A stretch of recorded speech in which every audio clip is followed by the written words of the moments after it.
सनातन धर्म ज्ञान गंगा चैनल में आप सभी का स्वागत है। मेरे प्यारे कृष्ण भक्तों, आप सभी को जय श्री कृष्णा।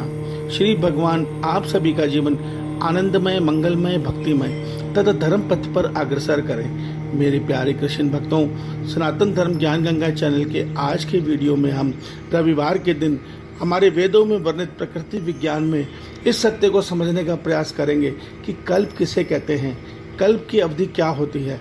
आइए इसे हम विस्तार से समझते हैं। जय श्री कृष्णा। मेरे प्यारे कृष्ण भक्तों, पिछले रविवार के वीडियो में हमने महासर्ग के विषय में चर्चा की थी। हमने यह सत्य जाना था कि एक महासर्ग की काल अवधि 31 नील, 10 खरब और 40 अरब वर्ष की होती है। मेरे प्यारे कृष्ण भक्तों, इस अवधि के में परमात्मा की सृष्टि महाप्रलय से आरंभ होती है और महासर्ग के अंत में दोबारा महाप्रलय में पहुंचती है। ये पूरी सृष्टि काल की अवधि है, ये पूरे ब्रह्मांड की आयु है। और आज हम इससे आगे कल्प की चर्चा करेंगे। देखिए, एक महासर्ग में जैसे एक साल में 12 महीने होते हैं, उसी प्रकार एक महासर्ग में 36,000 कल्प होते हैं। ये कल्प क्या है? कल्प कहते हैं, भगवान श्रीमद् भगवद गीता में हमें यह सत्य बताते हैं कि ब्रह्मा जी का 1000 छत्रयुग ब्रह्मा जी का दिन है और ब्रह्मा इतनी ही अवधि की ब्रह्मा जी की रात्रि है। अर्थात ब्रह्मा जी का दिन 1000 छत्रयुग का है और ब्रह्मा जी की रात्रि 1000 छत्रयुग की है। और ये ब्रह्मा जी के रात और दिन की अवधि मिलाकर एक कल्प कहलाती है।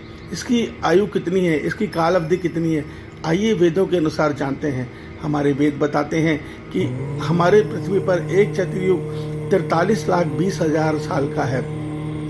जब इसको हम 1000 से गुना करते हैं तो संख्या निकल के आती है 4 अरब 32 करोड़ वर्ष। तो इसका अर्थ यह होता है कि ब्रह्मा जी का दिन 4 अरब 32 करोड़ वर्ष का है और ब्रह्मा जी की रात्रि भी इतनी ही अवधि की है। और इसके आगे हमारे वेद बताते हैं कि जब ये ब्रह्मा जी का दिन पूरा होता है तो इस सृष्टि में प्रलय आ जाती है। और प्रलय का अर्थ होता है कि हमारा सूर्य, हमारी धरती, हमारा सौरमंडल सब नष्ट हो जाता है। ब्रह्मांड नष्ट नहीं होता, केवल सौरमंडल हमारा नष्ट हो जाता है, हमारी सृष्टि नष्ट हो जाती है। और विज्ञान भी ये सत्य मानता है कि सूर्य की आयु 4 से 5 अरब वर्ष है। देखिए, विज्ञान कहता है इसके बाद सूर्य की जो ज्वाला है वो शांत होने लगती है और सूरज धीरे धीरे मृत्यु को प्राप्त होता है, जिसके कारण ये धरती, ये सौरमंडल सारे मृत्यु को प्राप्त होते हैं। और यह सत्य हमारे वेदों में वर्णित है। हमारे वेद इसको एक एक काल की गणना को सटीकता से बताते हुए बताते हैं कि जब 4 अरब 32 करोड़ वर्ष बीतते हैं, धरती पे 1000 छत्रयुग पूरे होते हैं, तो उस समय प्रलय आ जाती है।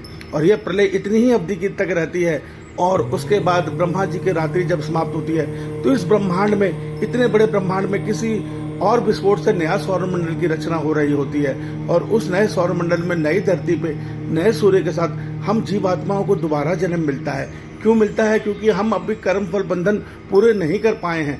परमात्मा ने सृष्टि को रचते ही इसलिए है। जब महासर्ग के अंत में जीवात्मा को कर्म फल बंधन अधूरा रह जाता है, जो आत्माएं मोक्ष तक नहीं पहुंच पाती, उनके लिए परमात्मा दोबारा सृष्टि की रचना करते हैं। तो ये क्रम चल रहा है, चलता ही रहेगा तब तक जब तक हम जीवात्माएं, सारी जीवात्माएं मोक्ष तक नहीं पहुंचेंगी।